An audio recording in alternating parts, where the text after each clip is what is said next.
BJP SIR নিয়ে হাঁটবে, শরণার্থী নিয়ে হাঁটবে, সাম্প্রদায়িক বিভাজন রাজনীতি নিয়ে হাঁটবে, আর এবার নতুন করে জুড়বে বিকাশ, ডেভেলপমেন্ট জুড়বে নতুন করে। ডেভেলপমেন্ট হবে বিজেপির, এসআইআর, তারপরে তো যা যা আছে ওদের সাম্প্রদায়িকরণ, এই তাই যা যা বলার বোতলে মারবে, এবং তার সঙ্গে নতুন যোগ হবে বিকাশ। আবার কি, ছেলের বাবা আছে, বাবারও ছেলে আছে, কোন দিকে যাবে না? থাকতে পারে ভুয়ো ভোটার, তো বাংলায় অভাব নেই, এবং সেই ভুয়ো ভোটার সংশোধন হোক, আমরা তাতে কেউ আপত্তি করিনি। কংগ্রেসের একটাই বক্তব্য যে কোনো কারণে বৈধ ভোটারকে অবৈধ করা যাবে না, অধিকার ভোটের কেড়ে নেওয়া যাবে না, এই জায়গাটাই আমাদের প্রতিবাদ। সেটা হলে আমাদের কোনো অসুবিধা নেই, আর সেটা করতে আন্দোলন করতে হয়েছে, সেটা করতে সুপ্রিম কোর্ট করতে হয়েছে। পশ্চিমবঙ্গে ভোটে লুট হয়, চুরি হয়, ছাপ্পা হয়, এটার জন্য নতুন কোনো আবিষ্কার, নতুন কোনো অনুসন্ধানের দরকার নেই, সবাই জানে, পশ্চিমবঙ্গবাসী জানে পশ্চিমবঙ্গে ভোট মানে ছাপ্পা হবে, লুট হবে, সন্ত্রাস হবে, বোমাবাজি হবে, ভয় দেখানো হবে, আপনার ভোট আরেকজন দিয়ে দিবে, এটা পশ্চিমবঙ্গ সবাই বিশ্বাস। আমার মনে হয় যে যা বলা হচ্ছে সেখানে কিছুটা এক্সাজারেশন আছে, অতিরঞ্জন আছে, এটা হয়েছে বলে আমার মনে হয় না।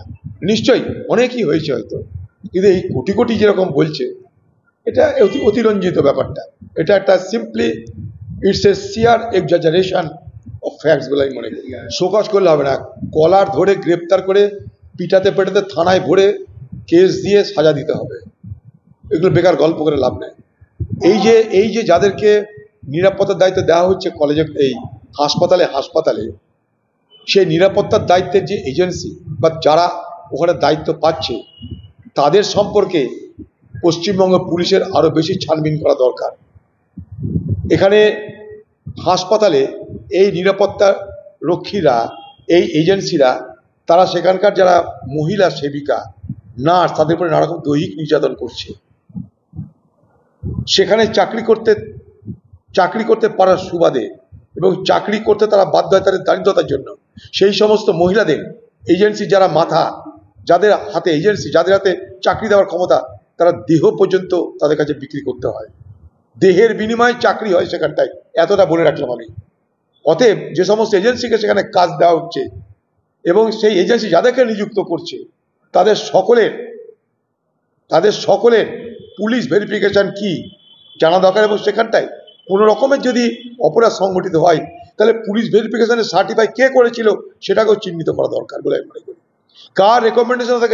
কার রেকমেন্ডেশনে তারা চাকরি পেল সেটাও সেখানে নথিবদ্ধ থাকা দরকার বলে আমি মনে করি। হাসপাতালের প্রকৃতত্ব নিরাপত্তা বলে কিছু নাই, শূন্য। পশ্চিমবঙ্গের প্রকৃতত্বের স্কুলে তো শিক্ষক নেই, এমনি তো লক্ষ লক্ষ পদ খালি পড়ে আছে, তা আমাদের যেখানটায় শিক্ষকতা করবে তাদেরকে 26,000 থেকে তাড়িয়ে দেওয়া হয়েছে, ফলে শূন্য মার তো বটেই। এবার বুঝবে নির্বাচন কমিশন, বুঝবে পশ্চিমবঙ্গ সরকার, এটা ওদের এক্সারসাইজ, এটা করবে, এটা ইলেকট্রাল, ওদের ইলেকশন কমিশনের নিজস্ব, এটা তাদের কর্মের মধ্যে পড়ছে, সেখানে আমাদের তো কিছু বলার নাই। দেখুন, বাংলায় করতে পারে, আন্দামানে করতে পারে, সেটা তাদের ব্যাপার, আমাদের কোথাও এটা আমাদের সাবজেক্ট নয় যে নির্বাচন কমিশন কোথায় আগে করবে কোথায় পরে করবে। সাধারণত যেখানে ভোট হওয়ার সম্ভাবনা সেখানে আগে হবে, পশ্চিমবঙ্গে হতে পারে, কেরলে হতে পারে, আসামে হবে, যেখানে ভোটের সম্ভাবনা আগে, সেখানে আগে করতে পারে, তাদের স্ট্র্যাটেজির ব্যাপার। দেশ জুড়ে হবে মানে দেশ জুড়ে হবে, আমাদের এইসব মাথা ব্যথা নেই। আমাদের মাথা ব্যথা, আবার বলছি, নাগরিকত্ব প্রমাণের দায়িত্ব, নাগরিকত্ব প্রমাণ করার দায়িত্ব নির্বাচন কমিশনের নয়, 1 নম্বর। 2 নম্বর, অবৈধ ভোটারকে বৈধ ভোটার অথবা বৈধ ভোটারকে অবৈধ ভোটার করবার অধিকারও নির্বাচন কমিশনের নাই। সেখানে যদি এরকম সমস্যা হয়, সেটার জন্য আমরা প্রতিবাদ করেছি। হঠাৎ করে এত লোক মৃত হয়ে যাচ্ছে, এত লোক জীবিত হয়ে যাচ্ছে, তো কোনো ভেলকিবাজি তো নয়, এগুলো তথ্য প্রমাণ থাকুক, সবাই মানবে। এবং আমাদের প্রতিবাদে মানুষ সতর্ক হচ্ছে, মানুষ বুঝছে তাদের ভোটার লিস্টে নাম অন্তর্ভুক্ত করা দরকার। আমাদের প্রতিবাদে বিচার ব্যবস্থা তারাও সক্রিয় হচ্ছে, তারা নির্বাচন কমিশনকে বলছে আধার কার্ডকেও তোমাদের একটা প্রমাণপত্র হিসেবে ধরতে হবে, গ্রহণ করতে হবে। এবারে নির্বাচন কমিশনের ব্যাপারটা কি, তুমি প্রমাণ করো যে তুমি ভোটার, অর্থাৎ তুমি নাগরিক, তুমি প্রমাণ করো, এটা কোনদিন ছিল না। এই এসআইআর এটা নতুনত্ব। পশ্চিমবঙ্গে ওবিসি নতুন করে করার নামে মুসলমান সমাজের মধ্যে একটা বিভাজনের ব্যবস্থা করা হচ্ছে,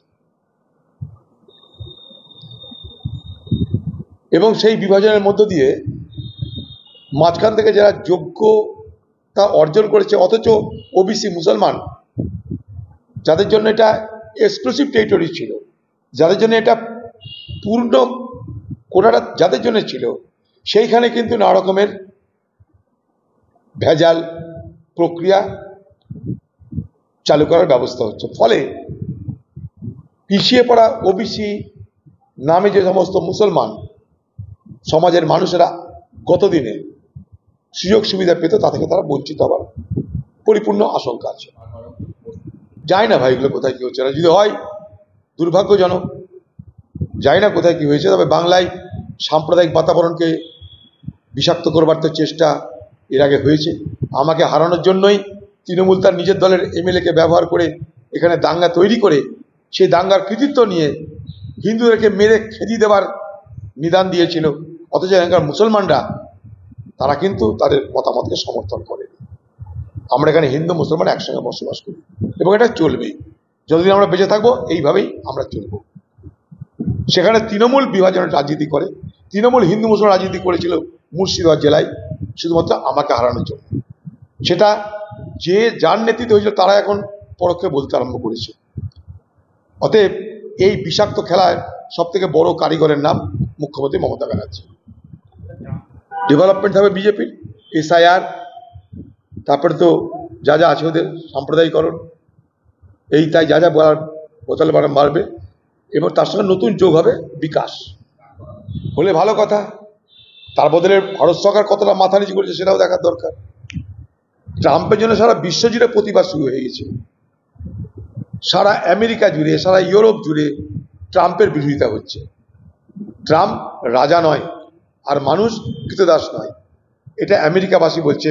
ভারতবর্ষের মানুষকে বলতে হবে, বাংলার মানুষকে বলতে হবে, আমাদের কোনো রাজা নেই, আমাদের কোনো রানী নেই, আমরা কারো কৃতদাস নয়, আমাদের স্বাধীন মতামত আছে, স্বাধীন মতামত প্রকাশের অধিকার আছে, সেই অধিকারকে সুনিশ্চিত করো। ইডি, সিবিআই, পুলিশ, সিআইডি, মস্তান দেখিয়ে এই অধিকার কেড়ে নেওয়া যাবে না। ট্রাম্পের বিরুদ্ধে যে আন্দোলন হচ্ছে আমেরিকা, ইউরোপে, তার থেকে শিক্ষা নেই বাংলা, শিক্ষা নেই ভারতবর্ষ। মোদি ট্রাম্পের কাছে কি চাইবে, আর ট্রাম্প মোদির কাছে কি চাইবে, সেটা স্পষ্ট করে বলতে হবে ভারতবর্ষের মানুষকে। আমাদের লাভ কোথায়, ক্ষতি কোথায় বলতে হবে। ট্রাম্প যে সমস্ত কথা বলছে, 47 বার ট্রাম্প বলেছে যে তার নেতৃত্বে যুদ্ধবিরতি হয়েছে। মোদি কিন্তু সিধা বলতে পারছে না যে ট্রাম্প মিথ্যা কথা বলছে, এটাও তো এটা দেখাতে হবে দম। অপারেশন সিঁদুর নিয়ে তুমি এত কথা বলছো, কিন্তু তুমি সিধা বলো যে ট্রাম্প করেনি, ট্রাম্প মিথ্যা কথা বলছে। রাহুল গান্ধী প্রশ্নটা করেছিল নরেন্দ্র মোদীকে পার্লামেন্টের মধ্যে, তার উত্তর কিন্তু পাওয়া যায়নি।